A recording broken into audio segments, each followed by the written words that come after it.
So today our professional education is senior living options in Idaho, which will be presented by Matt Shadle, placement specialist with Gentle Hearts Living Solutions. Let me give you a quick bio for Matt. Matt Shadle has an extensive background in healthcare, starting his career as a healthcare facility compliance inspector and policy specialist. He later pursued a master's degree in healthcare administration and went on to serve as a health service director in assisted living and memory care settings. Now with Gentle Hearts Living Solutions, Matt draws on his diverse experience to help seniors and their families navigate the complexities of senior living, providing guidance to make confident, informed decisions. He's a certified dementia practitioner, and alongside his colleague, Marbeth Solar, are the only Idaho members of the National Placement and Referral Alliance. Matt, we are ready for you. Well, thank you so much for coming this morning, and we're looking forward to this. And yes, hi, good Matt, morning. do you want to share, or do you want me to share? It would be great. I have a hard enough time stringing words together this time of day, so it'd be great if you could drive for me. You got it. Well, hey, thank you, everybody. Good morning. Man, I logged on here and said, oh, geez, there's 40 people in this group. This is kind of nerve-wracking. And then I reminded myself that this is the Learn group. I know many of you already. It's a great group of people, and I'm excited to share a little bit this morning with you about the senior living options in Idaho. It's, normally this presentation is geared towards folks who are really brand new to the senior living community. That's obviously not most of you folks.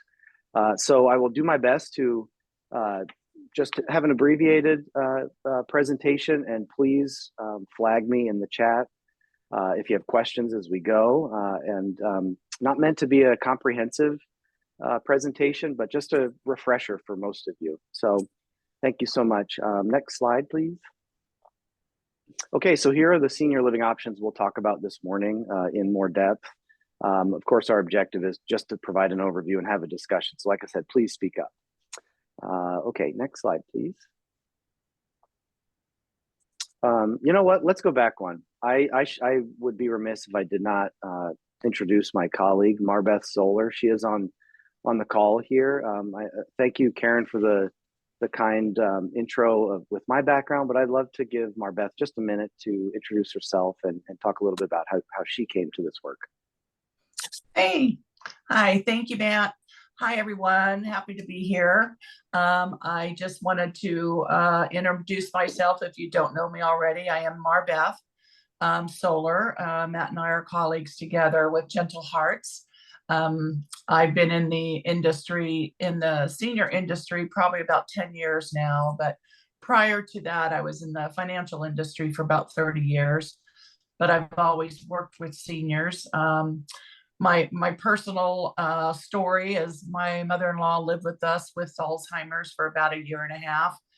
And quite frankly, after that, that's really where I decided that I really wanted to focus more on seniors and their care levels and work more with people with Alzheimer's and different options for them, because I was found myself, like many of you that have family members or friends that have had to walk through that journey. It's very difficult and very confusing because there's so much information out there. So even though I wasn't in that industry at the time, I can certainly understand how families go through this type of transition with families. So I'm very happy to be here, happy to be doing what Matt and I do. It is a very important part of our lives and of other people's lives. So thank you. Have a great day. And Matt, I appreciate you doing your presentation. Thank you, Marbeth. Marbeth has forgotten more about senior living than I think I'll ever know. So between the two of us, I think we're great resources to seniors and families around the area. I think most of you probably know a little bit about Gentle Hearts Living Solutions. We're a senior placement agency that's been around about 8 years, owned by Michelle and Nick Sales, who are based in Arizona. They are both registered nurses who got into this field of work when they experienced the challenges of placing Michelle's grandmother near the end of her life. And pull me aside at the next networking visit if you want to talk more about our company. But Marbeth and I are the two folks up here in the Boise area have been at it for about 2 years now. So, okay. So next slide now, please. So the first community type we'll discuss are skilled nursing facilities. You might hear people call them SNFs.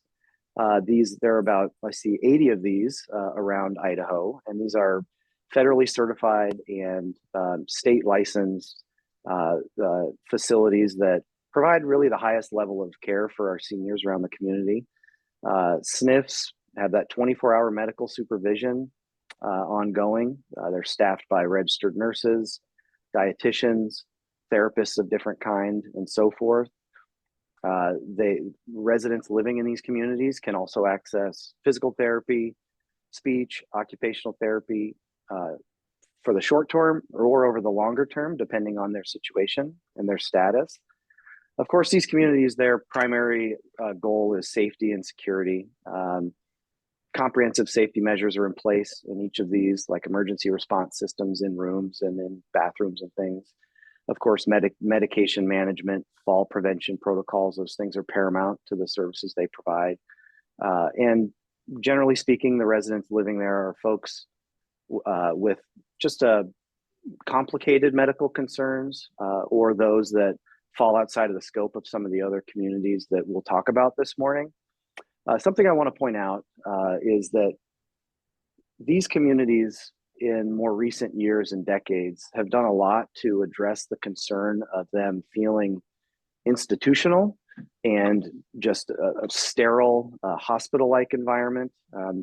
Many skilled nursing facilities we visit really do offer a vibrant community with robust activities departments where not just bingo is played every day, but art therapy happens, pet therapy, raised garden bed maintenance occurs, special holiday events, and so forth.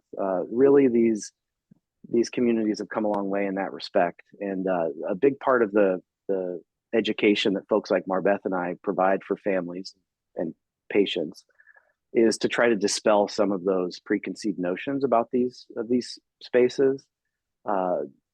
They also offer, I mentioned rehab services, but dietary services as well. So folks with specialized diets, their needs can be met in these settings. Let's see. Financial concerns around skilled nursing. They can be covered by Medicare for short-term rehab stays, making it a practical choice for folks who have recently been hospitalized and need to continue to recover before transitioning to a lower level of care. Medicaid can also help cover long-term care services in these settings. I'll pause. Any questions on this facility type, this level of care?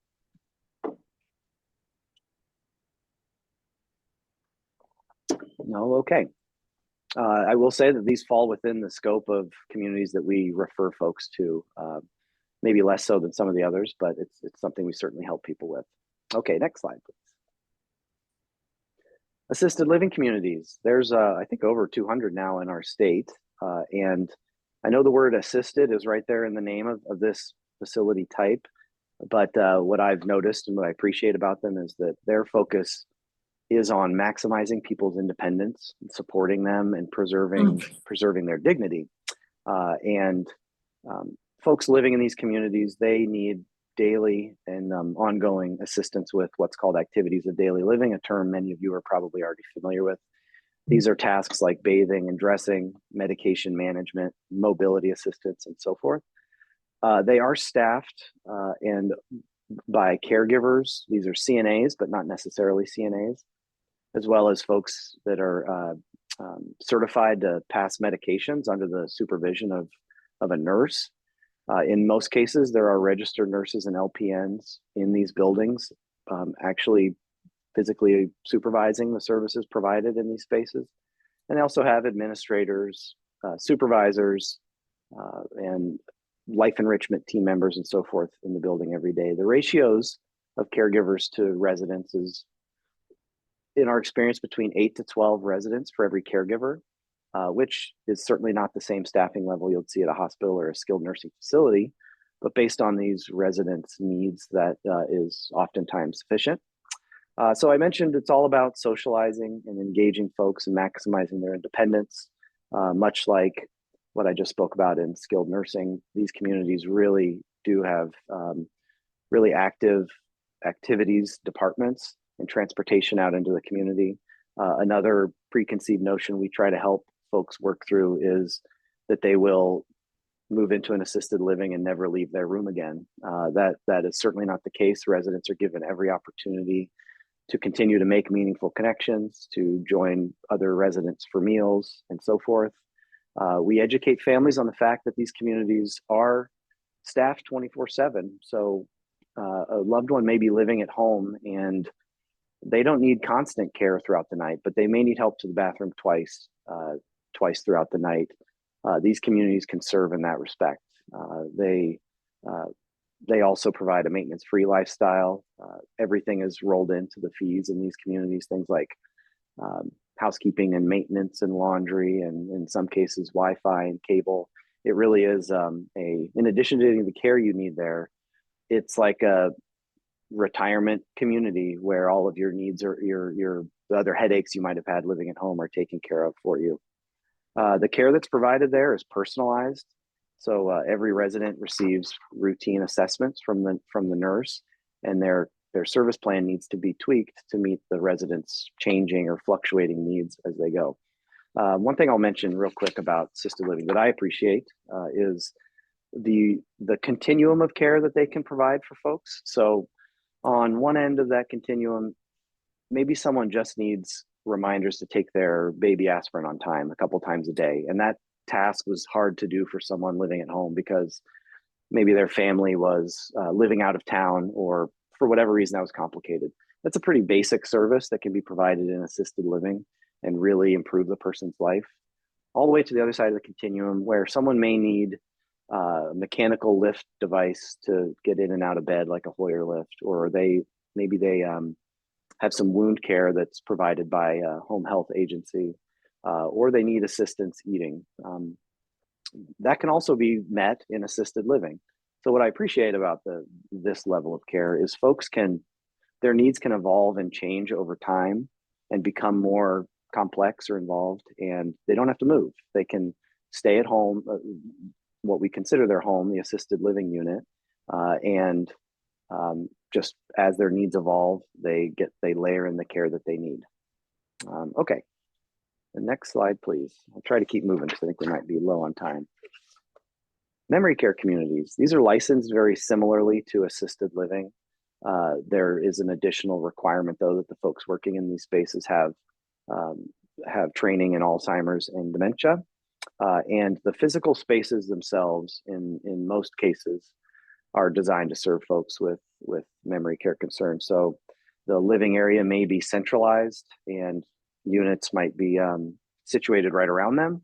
That addresses the concern of folks leaving their apartment and looking down a big long hallway or corridor, and that can feel daunting. So a setting where it's smaller, more intimate, more home-like, when a resident leaves their room, they are right there among people in a setting that's familiar to them. Some communities have Dutch doors where the top opens while the bottom stays closed. That gives residents privacy and separation from the community, but also easy access. They can smell the food being cooked, they can hear the activities happening, and it's a way to promote their independence for them to proactively decide, I'm going to go be a part of what's happening out there. Those are just a few of many ways that these communities can adapt their environment to really be a safe, comfortable, soothing place for someone with Alzheimer's to live. Let's see. Also have 24-hour care and supervision in the building. The ratios are generally a little better than in the assisted living area, just because the needs are a little higher. The communities are secure, so residents cannot leave the building or go outside without staff being alerted to that. It's certainly, of course, that's a safety concern, but what I like about so many of our communities is they promote and encourage residents to go outside into secure courtyards. They organize outings into the community. So again, another one of those preconceived notions we help with is your loved one will not move there and never leave that space again. It is their living space, but there is more to life than just that space. And I really appreciate seeing that promoted when we visit communities around the area. Memory care communities, they also try to have a really structured daily routine for their residents. Folks with Alzheimer's and dementia, structure, predictability, routine is very reassuring to most, as I've found. Let's see. Another thing folks working in memory care should be trained on are interventions to assist folks when they might Morning, be having Matt. a hard time. Hello. Who's that? Did someone say good morning, Matt? Okay, maybe not. Sorry. Something to touch. That's okay. Something to touch on here is that folks working in these settings should be trained on interventions. These are therapeutic ways to redirect a resident who might be having a hard time. And the example I love to use is when I worked in a memory care community, there's a gentleman there who spent his career as a newspaper man. He was an ad man for the LA Times, I believe it was. And it was the highlight of his life, and most of his most treasured memories were around work.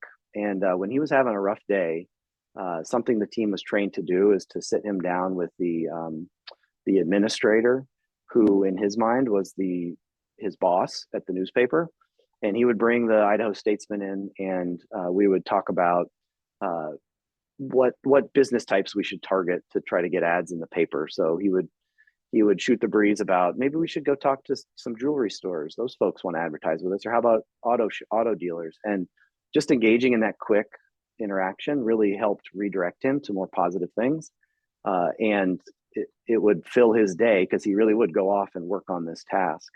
So you should expect that memory care teams have that level of training, and intervention is not always setting someone up in front of a TV show or a movie. That it should be personalized and intentional. Let's see here. I have a lot more I could say about memory care, but I think I'll keep going unless there are any questions. Anybody else? Matt, did you say how many memory care communities there are in Idaho? You know, it was hard for me to figure that out because memory care communities are licensed right alongside assisted living, and some assisted living communities are, I don't want to say dually licensed, but under their license, they offer both levels of care. So when I pulled the 200 or so number for assisted living, that rolls in our memory cares as well. There's fewer, I can tell you that, but many communities offer the assisted living and memory care in the same building under one roof. And when we're educating families on their options, if their loved one is in cognitive decline, has an Alzheimer's dementia diagnosis, we talk to them about the advantages to moving into a community where they might start their time in assisted living. And when the time comes, as assessed by the care team and physician and family and so forth, they can transition to memory care without having to up and move again. Those transitions can be done in an afternoon in a lot of cases with a really competent team. So thanks, Karen. Anybody else? Okay, let's see. Let's talk about certified family homes. This was kind of a new concept to me when I started this job. These are residential homes you would see in any neighborhood around the area. You might drive past one every day and have no idea that it is certified to house and care for between 1 and 4 residents. It's a program administered by the health department here in Idaho, and folks are certified to collect private payment, long-term care insurance, as well as Medicaid to serve people in these settings. As I understand it, the program was originally created primarily for families to serve their loved ones with developmental disabilities or physical disabilities, and to be compensated for that care that they provide. But in time, it evolved and also became a viable option for operators to offer the services to non-family members in their homes. It's obviously an intimate home-like setting, and that is a great option for a lot of folks moving from their own private home. They feel like that's a more seamless transition for them. The caregivers, at least the operator, lives on site and can also, of course, staff caregivers from outside. So there is staffing ratios are great, and familiarity among staff and residents is great. It can be an affordable option for folks as well. I've found that these operators are generally open to negotiate rates based on someone's assessed needs. And they have rules that require them to do a lot of the same things assisted living and memory care do: manage medication safely, provide care, train their staff on how to provide that care, supervise their staff, have personalized service plans. So there's a lot of overlap in terms of what they can offer. But there is some flexibility in certified family homes that we've learned. The care can actually be a little bit more involved and actually outside the scope of assisted living, so long as the operator of the community has the skills and training and things to provide that service safely. Like, IV nutrition or IV antibiotics, things like that can be provided in that home, provided the caregiver, the owner, what have you, has the appropriate training for it. Let's see here. What else can I say? Hey, Matt, Richard Wexler. Can I ask you Hey. a question, sir? Sure, fire So, away. I'm not sure if you said it, but do you have any idea how many homes like this exist in Idaho? At the last quote I got from the folks at the state is over 1,600. Okay. So these are everywhere. And Okay. part of something that complicates the process of searching for these and evaluating them is, unlike assisted living and memory care, for example, there is not an online just directory of these communities. Right. For those of you who don't know, you can look up any assisted living or memory care in Idaho and you can read their compliance history. So you can read about how every one of their surveys went, if they've had complaints and how those investigations went. You can see who the administrator is. There's a lot you can gather just on the state's website. Certified family homes, because of certain privacy rules, that's just not available to the public. Certified family home operators have to opt in to sharing their information on a website that lists homes that currently have vacancies. So you can really only find out about somebody if they post that they're vacant. Sure. Or you might hear it from word of mouth or on like one of our many Idaho senior living and certified family home Facebook pages, things like that. So it can be a pretty tricky, difficult process to evaluate these homes. So folks like Marbeth and me and Stacy and others, we as we see communities come on there, we note them and stay in touch with them even when they're not posted on the website, so we can keep it in the back of our mind who's out there providing services. No, I'm glad there's that many. Most states don't have homes like this. California, where I came from 7+ years ago, there are literally thousands. And the number that I keep presenting to people, we have over 100 million people 50 and older in this country. And the question is, where are we going to house and care for all those people? So we need a lot more homes like this across the nation. Absolutely. This sort of model of care, I think, is going to play a big role in our addressing the silver tsunami that's coming. Something that's a bit tricky in Idaho is you can be certified for 1 to 4 beds as a certified family home like this. And anything larger than that, it's the assisted living licensure that you go after, even if you're providing care in a residential setting with, call it 8 residents. You're Sure. licensed the same as a large campus with hundreds of residents. I know that there is a movement. There is some what's the word I'm looking for? There's some momentum building in Idaho about creating another licensure type for those smaller to intermediate size assisted living communities to make that a more viable option for operators and obviously providing another option for seniors and their families to choose from. You may agree, but these on whole are usually less expensive than an assisted living as well. They certainly can be. There certainly are affordable options. If someone's health needs are complicated, complex, certainly not. They can actually be more expensive in some cases. But yes, it is an affordable option for a lot of people. Matt, I have a question on the licensing for that. Is that through the state of Idaho, and how are those kept and inspected, I guess, checked, double checked? Sure. Certified through there's is it a division? What would you call it? Like a branch or a division within the Idaho Department of Health and Welfare that certifies these homes. It's a small but mighty team that does them. And so there's an initial certification that has to occur to get into operation. And then every year, that inspection team will inspect each home. They physically, as I understand it, they physically visit each home, observe residents, observe care being provided. They, evaluate their rules against what they're seeing and reading in the record, and they certify the home for another year. So it's pretty frequent contact with those communities. And unlike assisted living and memory care or skilled nursing, the state, that team, as it were, they have to approve every move-in to a certified family home. So a few months ago, I helped a family move their mother into a certified family home, and the operator of the home actually had to fill out their own assessment of the resident and gather medical records on behalf of the resident. That's something we helped with as well, and actually submit that to the state. The state reviews the qualifications and compliance history and so forth of the operator, and they evaluate that against the needs of the resident. And they actually say, yes or no, this is a good fit. So that's something that also is unique to that program, is the ability to pair people with complicated needs with operators that can meet them.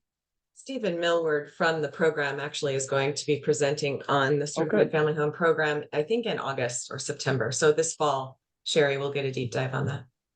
Oh, that's awesome. Thank you so August. much. Yeah, I was just curious. Thank you, Matt, for answering that. You bet. I'm glad Steve's presenting. He's a great guy and a wealth of knowledge. So That'll be in August. coming up in August. Great. Let's see, anything more about certified family homes?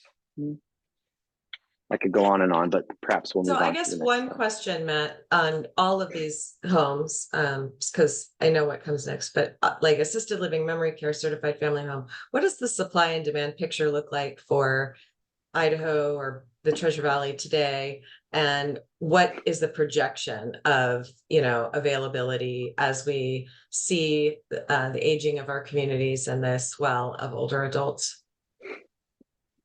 Great question. So certainly demand is growing. I think we're all well aware of that.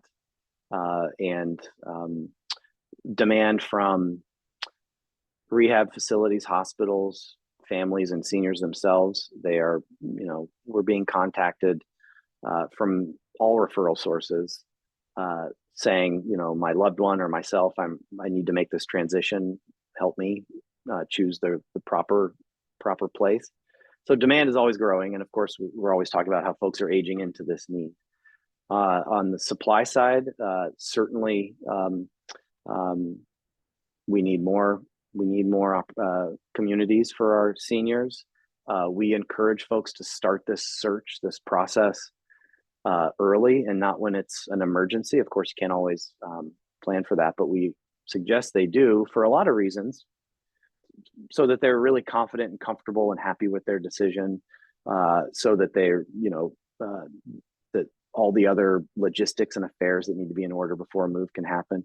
But another reason we tell people to start early is because it's likely you'll have to join a waiting list for the community that you find that you feel like is the best fit for you, just because demand is so high. So there are communities with, dozens and dozens of prospective residents on their waiting lists, and folks are waiting months and years to move into the proper place for them. Now, that doesn't mean they're languishing at home without the care they need. In many of those cases, folks on waiting lists are preparing and just waiting for the right time to make the decision, but it can make things challenging for folks who are feeling in a pinch to find placement. Just finding some vacancy for them is a big deal. And our partners who are operating these places are working overtime to make vacancies available to folks. We see it every week. These teams are turning over available units for folks as quickly as they can, because there really is a need, and any any lingering vacancies is not serving anybody. So I really kudos to these operators for making stuff happen for people. Good question. So I suppose let's move on to aging at home. This is, of course, a popular option, and in a lot of cases, the folks' first choice would be to age at home. And at Gentle Hearts, and I know among all of our partners out there, we promote and support this option as much as any other, because for a lot of people, it really is the right option for them. Of course, it allows seniors to remain in their home that they're most familiar with, surrounded by familiar belongings and their neighbors and their normal routine. Oftentimes, of course, people have an emotional attachment to where they're living, and that alone has a positive impact on their mental health and well-being is remaining there. So we want to support that when we can. It maintains independence and autonomy. Like I said, folks can make their own schedule and live their own life that way. For a lot of people too, it can be the most cost-effective option as compared to some of these others that we've discussed. And there's a lot that can be done in these settings to make it really a safe place for folks as they age. I know there's folks in this group that help with home modifications, in-home care, house calls from physicians and other specialists. Telemedicine is obviously a growing field and one that can serve our seniors, especially as our seniors who are aging into this need are more and more comfortable with the technology needed for telemedicine. And so many community programs out there that support people's living at home. So still a great option. And like I said, one we educate folks on and work with them on to make it as safe as possible. And what I'll say too is folks can age at home with some modifications and other things safely. And then it also gives them and their family that time to plan for a transition to the next level of care that they're happy with, that they're comfortable with, and that kind of happens on their terms. So certainly a great option for a lot, and one that I think more and more seniors are going to take advantage of longer into their life. So I just zipped through a lot. Does anybody have any questions? Garth has a question. What is the trend in Idaho with CCRs? Oops, I got a little thing. CCRCs, sorry. CCRCs. Yeah. I can't really speak to that, honestly. I know that when I lived in I moved here from Colorado about 6 years ago, and I worked at the state health department there for 8 years, and CCRCs were already a pretty well-established option for folks there. I do not know what the growth has looked like in Idaho or how many options there are out there. They are communities that offer the full continuum of care kind of under one roof. The Terraces is an example of this, as I understand it, because they have skilled nursing, assisted living, memory care, and independent living all right there on the property. Does anybody else on this call have more insight on CCRCs?